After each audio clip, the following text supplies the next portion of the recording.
सबु चित्रकर ब्रह्मांडे जेबे होइबे रुंड गढ़ी न पारिबे कदापि सेही चरम पिंड। गोविंद गोविंद गोविंद जय राधे गोविंद नंदर नंदन प्रभु हे भज परमानंद। आहा काहारी किछि सकती केउ काल रे नाही विधिर विधाने संभव असंभव हुए। गोविंद गोविंद गोविंद जय राधे गोविंद नंदर नंदन प्रभु हे भज परमानंद। आह सकल जीव से गढ़ई ताकू गढ़ेबा किए सबु जीवे दिए आहार ताकू केही न दिए। गोविंद गोविंद गोविंद जय राधे गोविंद नंदर नंदन प्रभु हे भज परमानंद। बोल भक्तवत्सल भगवान की। बाबा लिखिले सबु चित्रकर ब्रह्मांडे जेबे होइबे रुंड ए विश्व ब्रह्मांड रे जेतिक चित्रकर अछंती जेते बड़े समस्त प्रकार चित्रकर एकत्रित हो जिवे कहले सबु चित्रकर ब्रह्मांडे कौन हेबे ना हेबे होइबे रुंड गढ़ी न पारिबे कदापि सेमानक द्वारा कदापि गढ़ा जाई परिबो नाइ ना कौन ना गढ़ी न पारिबे कदापि केही चरम पिंड। को पिंड ना चरम पिंड। चरमर कथा चरम किए चरमर अर्थ कौन बाबा लिखिले चरम पिंड। चरम कहले कौन चरम कहले शेष बा अंत। एइथिपाई मोर परम आराध्य ठाकुर श्री श्री केशव चंद्र अति सुंदर भाव में गोटे शास्त्र लिखिथिले जार नाम होची चरम। अर्थ एइठी ही ज्ञानर अंतर ही प्रभु समस्त प्रकार शास्त्र मीमांसा से चरम शास्त्र करिचंती। चरम आसीची परम होई ये चरम शास्त्र होची प्रभुंकर सहस्त लिखित शास्त्र जोटी प्रभु समस्तक संबंध रे ये जगत रे आबाल वृद्ध वनिता माने बालक मानक पई मध्य बाल्यकाल धर्मधन संजीवीर विषय वस्तु को रखिचंती। शिष्य मानक पई उत्तिष्ठत जाग्रत भक्त मान को कल्याण करिया पई कल्याण दली तते एवं भक्त मानकर जीवन को शिष्य मानकर जीवन को परिवर्तन करिया पई केशव कैवल्य कणिका आमे मातृगर्भ रे थिला बेले को कर्म करूथिले ता पे मध्य जननी जठर जरायु एही प्रकार सुंदर कथा को प्रभु तांकर ये चरम शास्त्र भितर ये जगत को ये जगत भितर थिबा समस्त महापुरुष मानक द्वारा लिखित ए शास्त्र प्रणर मीमांसा प्रभु से चरम शास्त्र करते तेणु ये हूँ चरम शास्त्र। ये महापुरुष अच्युतानंद मध्य दीर्घ 500 वर्ष पूर्व कही चरम सुधा बारता कागज रे हब जो समय सत्य जुग आसिले भगवान किए ना छलयसी विक्रमने बड़ी मद्भुत मन बड़ी मद्भुत मन पद नख निरजनित जन पावन पद नख निरजनित जन पावन केशव धृत वामन रूप जय जगदीश हरे हरि हरि जय जगदीश हरे हरि जय जगदीश हरे हरि जय जगदीश हरे केशव धृत वामन रूप जय जगदीश हरे हरि हरि जय जगदीश हरे बोल श्री चरमनाथ गुरु स्वामी की अति सुंदर भाव कहते छलयसी विक्रमने बड़ी मधुभूत बामन भगवान श्री बामन बलि को छली देते बलि होचंती आत्मनिवेदनर एक प्रमुख भक्त भगवानंकर जेतेबेले भगवान बामन जाइथिले बलिंक निकट को से हस्तरे गोटे बाउंसर अस्त्र को धारण करथिले बाउंसर अस्त्रटी कौन थी ना धर्म छत्ता त्रेता जुगरे जो समय नीलांबुज श्यामल कोमलांगम सीता समारोपित वाम भागम पाणो महासाय कचारु चापंग नमामि रामं रघुवंशनाथम त्रेता जुगरे जो समय भगवान श्री रघुनंदन राम तांको लीला को विस्तार कले से समय भगवान श्री राम तांको हातरे माने तांकर बामन तो हाथ में धरते से बाउंसर छता को किंतु प्रभु राम जो समय त्रेता जुगरे आसिले से बाउंस को स्कंद देश को नेले अर्थ विधाता आमको करंता नारी बर हुंते कि कोदंड धारी अर्थ से कोदंड को धारण करते से कोदंड धनु कौन तैयार ना बाउंसरे द्वापर जुगरे भगवान कृष्ण जो समय अवतीर्ण हेले से बाउंस को धरते सत्य जुगरे हाथ में एवं त्रेता जुगरे स्कंदरे एवं द्वापर जुगरे कौटी धरते ना मुखरे बंशी बंशी रे भगवान कृष्ण अति सुंदर भाव बजई ताहाकू गोपी मानकर मन को आकर्षित कर से बंशी बल तापर आसला कलिजुग ये कलिजुग कौन भगवान बंशी अस्त्र धरी ना धरी केमिति ना ये चरम हूँ प्रभुंकर अस्त्र चरम केमिति अस्त्र ना महापुरुष अच्युतानंद कहते चरम सुधा वार्ता कागजरे हम से कागज कौतर तैयारी से कागज हूँ बाउंसर तैयारी अर्थ प्रत्यक्ष न हो मात्र परोक्ष भाव में भगवान कौन करते ना ये चरम शास्त्र को से अस्त्र रूप में धारण करते जहाँ होती चरम शास्त्र तेणु ये बाबा लिखुंट जे जगत में जेतिक चित्रकर अच्छा कि से चरम पिंड कहले से चरमनाथ स्वरूप को कौ मैंने भी वर्णना करें ना संबंध में कई कथा रखिपारे सी हूँ सृष्टिर स्रष्टा पुरुष तेणु सी हेले चरमनाथ जी कि शेष अवस्था बेले जी आम मान सहित सर्वदा था शेष जीवन मृत्यु समय शेष अवस्था जहाँ उपस्थित रही है से जनक होती चरमनाथ तेरे करुणा को पाथ्य करी आम शुणुचे चरम शास्त्र महिमा तापर प्रभु कहले कहारी किसी शक्ति क्यों काल रे नहीं विधिर विधाने असंभव असंभव हुई ये जगत रे कहार किसी शक्ति नहीं अनेक लोक कहते अरे मु मंत्र करदेली मो मंत्र काम देलानी आज्ञा तमें जेते मंत्र कर जेते शक्ति कर जोटा कर किंतु विधिर विधान के करिब आन जोटा से आड़ू लेखाई करी आसी ताकू केही भी आन करि परिबे नै कले विधिर विधान संभव असंभव हुई सकल जीव से गढ़ई ताकू गढ़ई केही तेणु सकल जीव तांकू गढ़ीचन माने सकल जीव को जे गढ़ीचंती से किए ना भगवान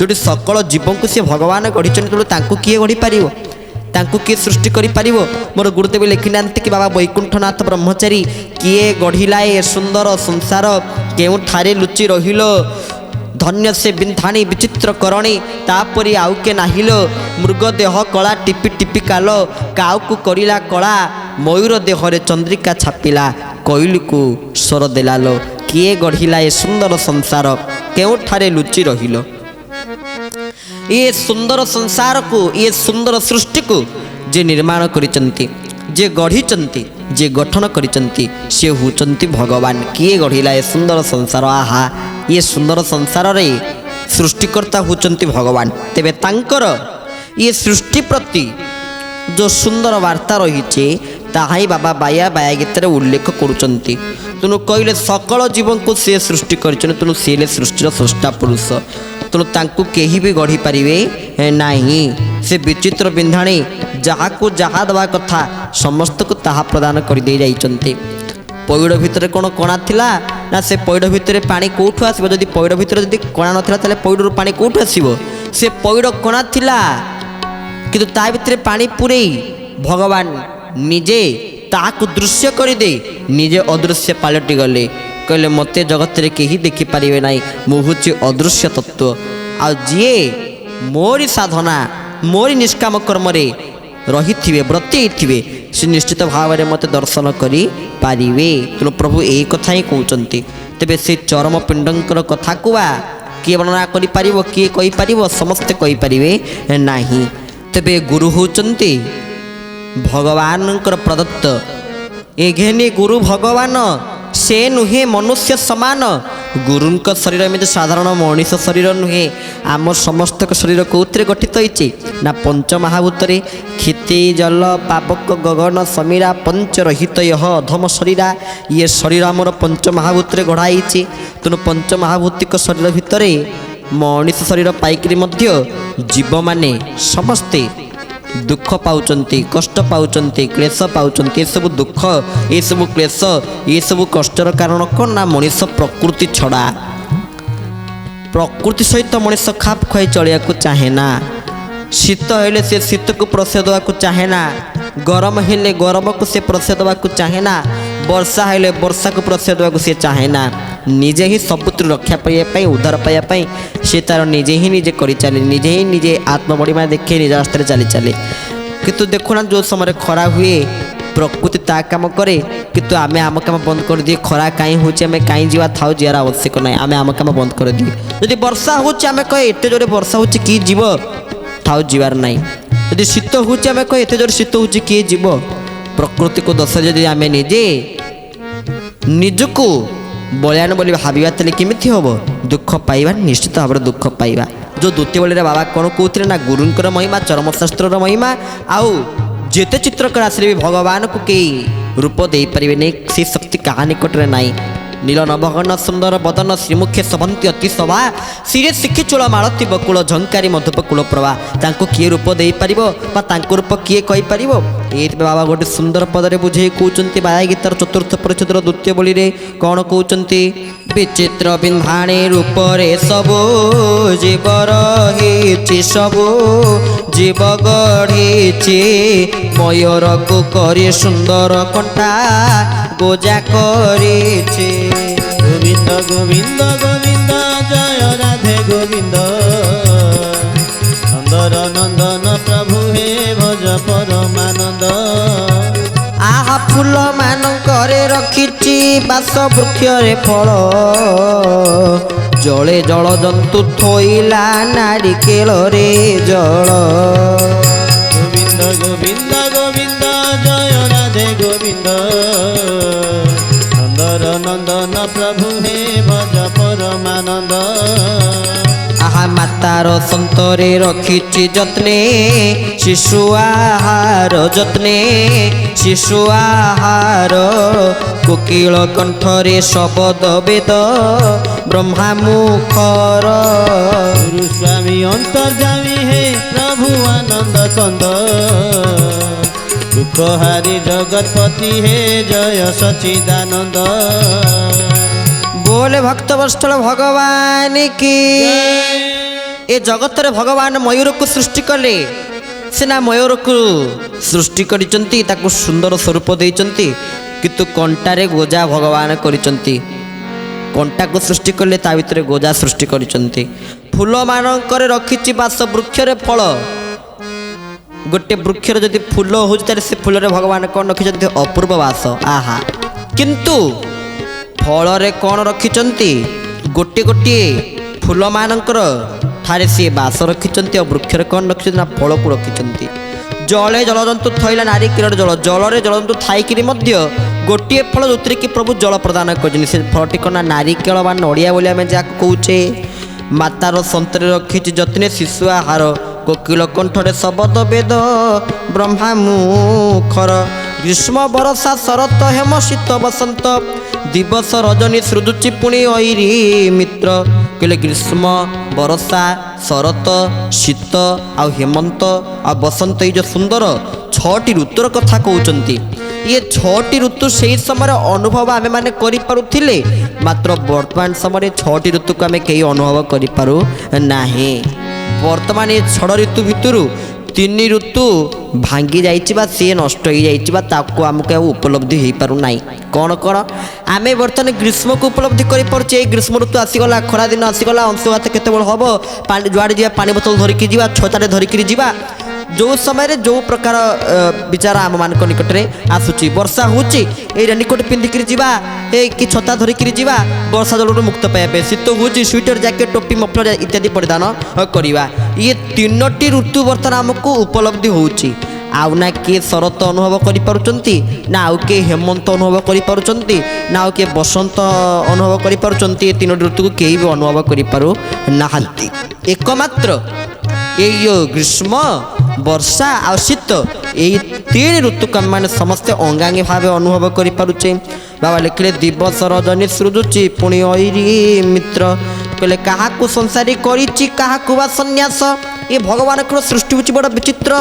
ସଂସାର ତତ୍ତ୍ୱକୁ ବା ସଂସାରକୁ ଆଗକୁ ବଢ଼େଇ ନେବା ପାଇଁ ଭଗବାନ କାହାକୁ ସଂସାରୀ କରିକି ସୃଷ୍ଟି କରିଛନ୍ତି। ତ ଇଏ ସଂସାରକୁ ମୁକ୍ତି ପାଇବା ପାଇଁ, ସଂସାରରୁ ମାୟାବନ୍ଧନରୁ ମୁକ୍ତି ଲାଭ କରିବା ପାଇଁ କାହାକୁ ପ୍ରଭୁ ସନ୍ନ୍ୟାସୀ କରି ଗଠିତ କରିଛନ୍ତି। ତ କିଏ ସଂସାରୀ ହେଉଛନ୍ତି ତ କିଏ ସନ୍ନ୍ୟାସୀ ହେଉଛନ୍ତି। କିଏ ସଂସାରୀ ବ୍ରତକୁ ଆପଣାର କରୁଛନ୍ତି ତ କିଏ ସନ୍ନ୍ୟାସୀ ବ୍ରତକୁ ଆପଣାର କରୁଛନ୍ତି। ମାତ୍ର ବଡ଼ ଲୋକ କରି କାହାକୁ କାରେ କରିଛି ଦାସ। ଭଗବାନଙ୍କ ସୃଷ୍ଟି ହେଉଛି ବଡ଼ ବିଚିତ୍ର। ଏଇଥିପାଇଁ ତାର କାରଣ ହେଲା ସିଏ କାହାକୁ ସଂସାରୀ କଲେ, କାହାକୁ ସନ୍ନ୍ୟାସୀ କଲେ, କାହାକୁ ମିତ୍ର କଲେ, କାହାକୁ ଐରି ପୁଣି ଶତ୍ରୁ କଲେ, କେଉଁଠି ଦିନ ହେଲା କେଉଁଠି ରାତି ହେଲା, କାହାକୁ କ'ଣ କଲେ ପ୍ରଭୁ। ଏପରିକି କାହାକୁ ତ ବଡ଼ ଲୋକ କଲେ ଆଉ କାହାକୁ ଦାସ କଲେ। ପୁଣି କହିଲେ ହିଂସ ଜନ୍ତୁଟାରେ ଥୋଇଛି ହିଂସା ପରାରେ ନେଇ, ମୃଗକୁ ନିରୀହ କରଣ ତୃଣ ଆହାର ଦେଇ। ହିଂସ ଜନ୍ତୁଙ୍କ ଠାରୁ ହିଂସା ସୃଷ୍ଟି କଲେ।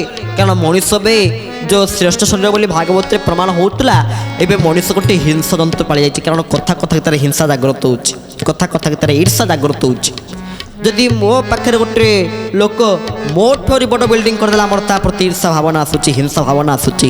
ହିଂସା କେଉଁମାନେ କରନ୍ତି? ହିଂସ ଜନ୍ତୁମାନେ, ସେମାନେ ହିଂସା କରନ୍ତି। ତେଣୁ ମଣିଷକୁ ଯେଉଁଠି ଶ୍ରେଷ୍ଠ ଶରୀର ବୋଲି କୁହାଯାଇଛି, ଯେଉଁଠି ମଣିଷକୁ ଦୁର୍ଲଭ ଶରୀର ବୋଲି କୁହାଯାଇଛି, ମଣିଷ ବୁଝିପାରୁନି।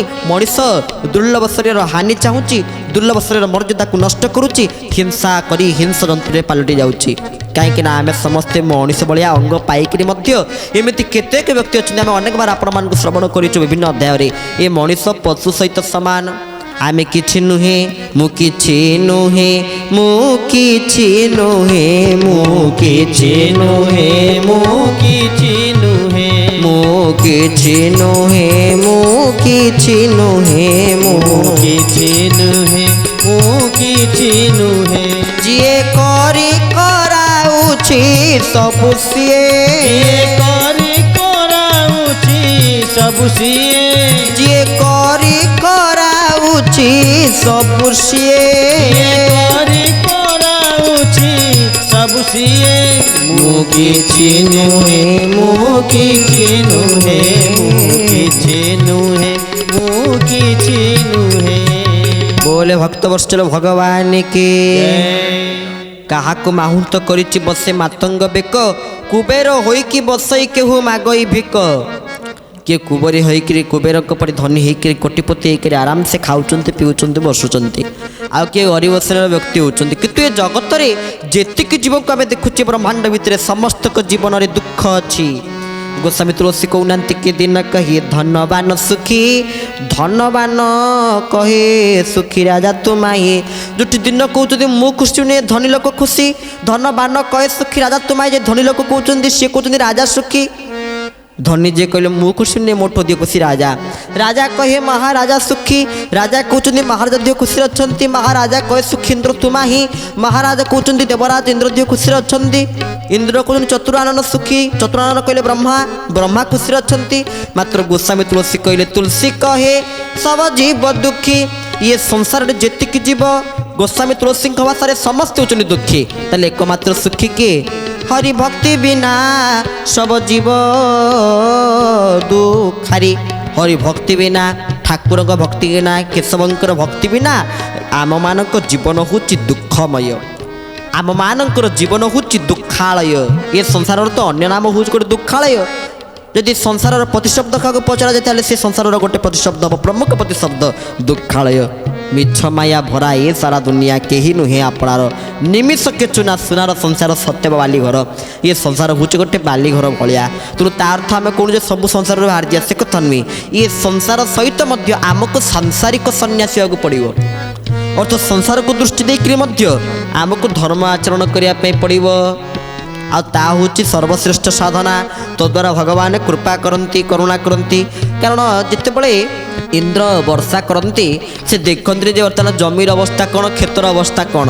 সেই সময় ভগবান যেতবে বর্ষা করতে কৃপা সে দেখতেনি কেউ লোক দুঃখরে অছি কেউ লোক সুখরে অছি দেখতেনি একাশে ভগবান কৃপা ওজাড়ি দিয়ে কৃপা ভরসা কর তুমি মো মালিক মু তুম সেবক মু তুম কিনা চাকর ইয়ে হচ্ছে ভগবানଙ୍କର কৃপার মাহাত্ম্য প্রভু যাকে করুণা করতে না তা জীবন ধন্য হয়ে যায় তাহার নহিলে করুণা ব্রহ্মা শঙ্কর হন্তি বণা যাহাঙ্কর কৃপা নহিলে ব্রহ্মা শঙ্কর বণা হয়ে যাতে সে হচ্ছেন প্রভু তেণু তাঁকু কেহি ବି ଜାଣିପାରି ନାହାନ୍ତି ଆମେ କହୁଥିଲା ପ୍ରଥମରେ ଯେତେ ଚିତ୍ରକର ଯେତେ କଥାକାର ଯେତେ ଗୁଣକାର ଯିଏ ଯେତେ ଆସିଲେ ବି ଠାକୁରଙ୍କୁ ନା କିଏ କହି ସାରିପାରିଛି ତାଙ୍କ ରୂପ ଦେଇନା ତାଙ୍କୁ କିଏ ଅନ୍ତ କରିପାରିଛି ତାଙ୍କର ଅନ୍ତ କେହି ବି କରିପାରିବେ ନାହିଁ କାରଣ ସେ ହେଲେ ଅନନ୍ତ ସେ ହେଉଛନ୍ତି ଅନନ୍ତ ଜୟ ଗୁରୁ ପିଣ୍ଡ ବ୍ରହ୍ମାଣ୍ଡ ସରକାର ସେ ହେଲେ ପିଣ୍ଡ ଏବଂ ବ୍ରହ୍ମାଣ୍ଡ ସରକାର ଗୁଣବନ୍ତ ରୂପବନ୍ତ ସଗୁଣ ସାକାର ଗୁଣାତୀତ ରୂପାତୀତ ନିର୍ଗୁଣ ନିରାକାର ସେ ହେଉଛନ୍ତି ଗୁଣବନ୍ତ ସେ ପୁଣି ରୂପବନ୍ତ ସେ ପୁଣି ସଗୁଣ ସେ ପୁଣି ସାକାର